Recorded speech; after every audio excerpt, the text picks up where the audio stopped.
warahmatullahi wabarakatuh. Halo teman-teman semua, gimana nih kabarnya? Semoga kita semua sehat-sehat ya. Pertama-tama, yang saya hormati Bapak Muhammad Imam Gustomi SHMH, selaku dosen pengampu Hukum Acara Peradilan Tata Usaha Negara.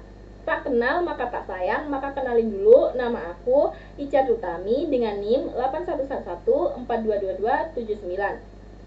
Di sini aku bakal ngejelasin topik yang menarik nih, yaitu tentang sengketa tata usaha negara dan gimana sih cara penyelesaiannya.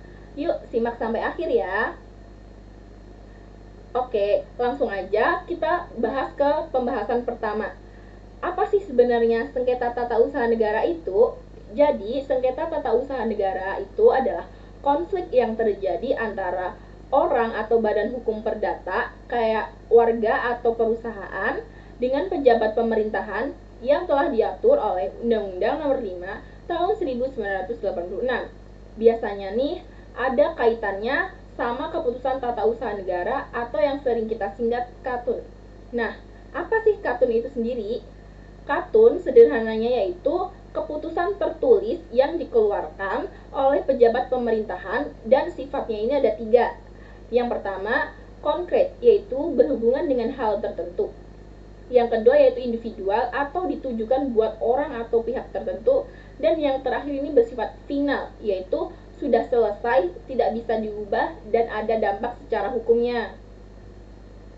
Nah, jika kita ada di pihak yang merasa dirugikan oleh keputusan tersebut, maka kita punya hak nih untuk membawa kasus ini ke pengadilan tata usaha negara.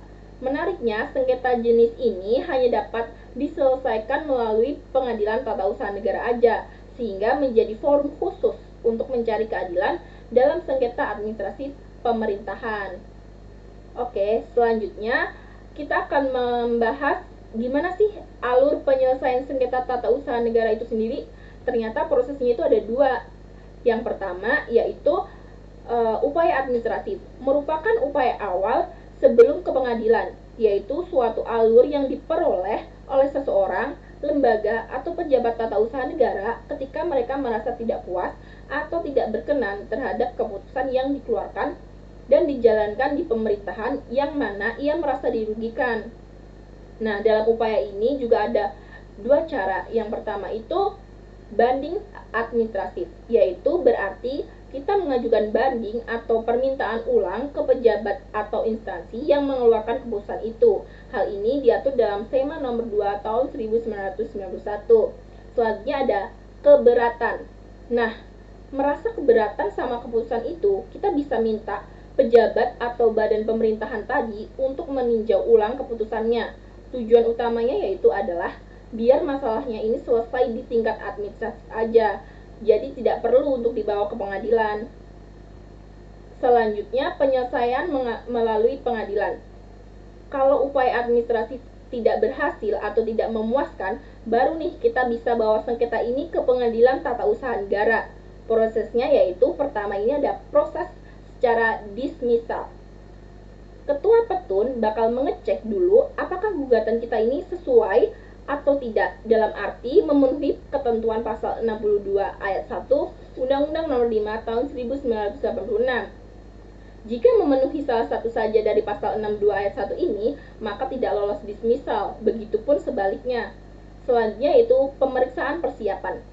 Nah, di tahap ini, hakim bakal meminta kita melengkapi gugatannya jika ada yang kurang. Biasanya kita diberi waktu sampai 30 hari.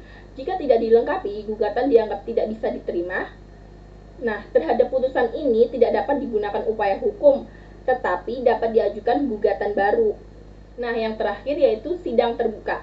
Setelah dilakukan pemeriksaan persiapan, maka akan dilakukan pemeriksaan perkara untuk mendapatkan putusan dengan acara biasa maupun acara cepat.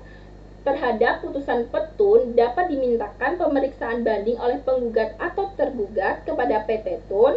Bahkan, jika penggugat tidak juga puas dengan putusan tersebut, dapat pula dilakukan upaya hukum kasasi hingga upaya hukum luar biasa peninjauan kembali kepada Mahkamah Agung.